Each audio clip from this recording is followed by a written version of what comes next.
everybody, this is Eric Warrior and welcome to NetworkMarketingPro.com. Today I want to go through the 10 deadly sins in network marketing. Sin number 1, overinflating your product or service.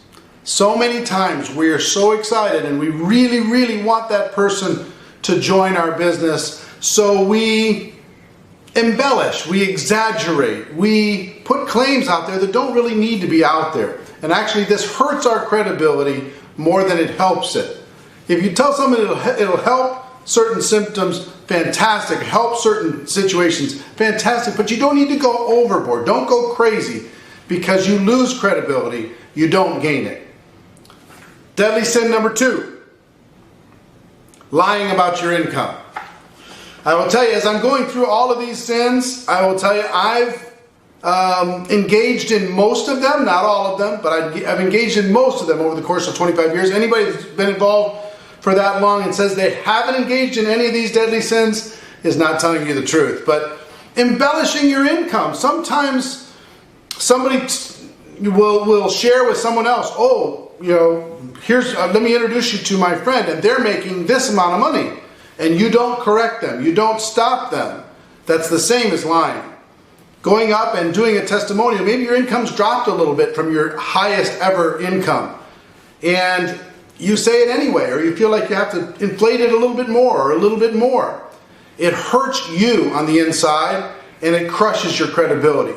So that's deadly sin number 2, lying about your income or misleading people about your levels of success. Deadly sin number 3, talking negatively about a distributor, about your company, about anything, frankly, in general. Nobody wants to follow a negative leader. And sometimes we get frustrated and we want to blame others, but just make sure that we are uniting inside of our community, and we can, talk negatively about the matrix outside of network marketing, talk negatively about people who are stuck in meaningless jobs, but let's not talk negatively about another distributor, even if they've done something bad. Let's not talk negatively about our company. And let's not talk negatively about anything in general. The old axiom, positive down, negative only goes up. I would even tell you, from a person that's been in the up level, nobody wants to hear that either. I understand sometimes you feel the need to vent, but it's better that you get better than feeling the need to dump your problem on somebody else. So talking negatively in general, deadly sin number 3. Number 4, this is a big one that I've struggled with my entire career, inconsistency. You get excited, you're fired up, it's the beginning of the year, you're going to charge out there, you're going to change the world. And January 15th, where'd you go? You disappeared for a week or two. Then you come back and you're charged up and you listen to a call or you attended an event and you told the team, okay, we're going to do this, and then you disappear 3 weeks later. See, people will follow somebody who's consistent 52 weeks of the year. They're not going to follow somebody who's hot, cold, hot, cold, hot, cold. And I've been guilty of that my entire career. Inconsistency will crush momentum. And it's deadly sin number 4. Number 5, big one, especially in network marketing, spending more than you make.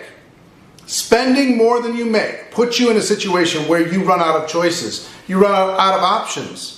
Where you feel the need that you've got to go out there and get that car, because the car is going to do the recruiting for you. You got to get that house because the house is going to do the recruiting for you. You have to get that crazy watch, or that, you have to have $5,000 suits because the suit's going to do it for you. It's not going to do it for you. And if you find yourself in a hole, rule number 1 is stop digging.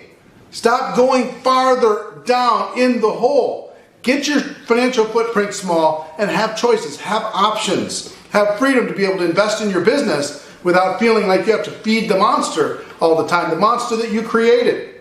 So, spending more than you make, deadly sin number 5. Number 6, stealing somebody else's distributor. A prospect comes to your meeting, they were sent by somebody else, and you go, well, you could work with me if you wanted to, and you kind of slyly end up with that distributor in your organization. Or you take somebody who's happy where they are somewhere else in the organization. You say, well, why don't you sign up your wife or your brother, your child or whatever, and just come build with me. Stealing somebody else's person, it's something that will absolutely crush your credibility. It's hurt me. I've fallen susceptible to it a few times in my career, and I wish I hadn't done it every single time. Everybody loses every single time, and you can rationalize anything. Somebody comes to the meeting and that person, they hate that person that sent them to the meeting. Well, you know, you feel like you're in a tough spot, but really, that's not your prospect. So don't do it. It's not worth it. Next is deadly sin number 7. This one's a big one. Sleeping around in your company.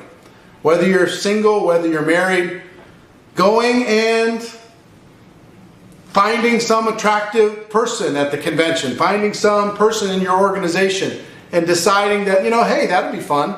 That'd be interesting. It will crush an organization.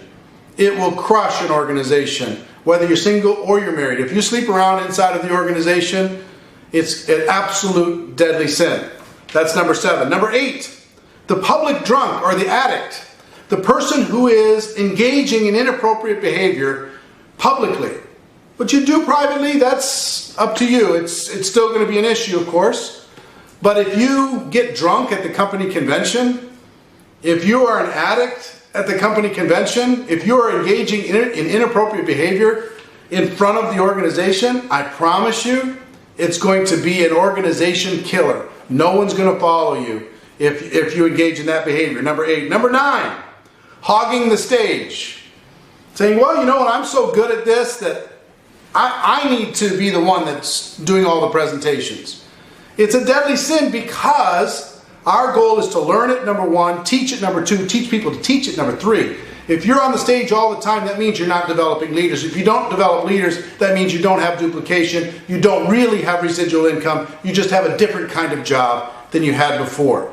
So hogging the stage, number 9. And number 10, what I call the success coma. The success coma. Here's what that is, because I've been in it several times in my career. You have a certain level of success, you get to a certain rank, and you go into this kind of a coma. And what do I mean by coma? You're still going to the meetings, you're going through the motions, but you're kind of like a zombie. You're not passionate anymore, you've lost the drive, you've lost the push, you're not really recruiting, you're telling people to recruit, you're not really building, you're telling people to build. But you're still there, you're still going through, you're still saying all the right things, you're just not leading anymore. You're coasting. You're really in a success coma, and you need to snap out of it. And once you snap out of it, you're going to go, oh my gosh, I can't believe I was in that success coma for that long. Wow, the time that I wasted. So, let me recap all 10. Number 1, overinflating your product or service. Number 2, lying about your income. Number 3, talking negatively about anything. Number 4, inconsistency. Number 5, spending more than you make. Number 6, stealing somebody else's distributor. Number 7, sleeping around in your company. Number 8, the public drunk or the addict or engaging in inappropriate behavior. Number 9, hogging the stage. And number 10, the success coma. So, after 25 plus years in this profession, I've seen all of these things. I've seen what they do to organizations. What I would tell you more than anything else, just look for these. See if any of them struck a nerve. If any of them struck a nerve for you, use that to be able to create a better game plan for the next year. Use that to say, okay, I'm going to get away from that bad habit and I'm going to engage in this new good habit. I'm going to replace that bad habit with a good habit. I'm going to change. I'm going to get better. I'm going to make this next year my best year of my life. I hope that's been valuable to you. And ladies and gentlemen, my wish for all of you is that you decide to become a network marketing professional. You decide to go pro because it is a stone cold fact that we have a better way. Now let's go tell the world. Everybody have a great day, and I'll see you tomorrow.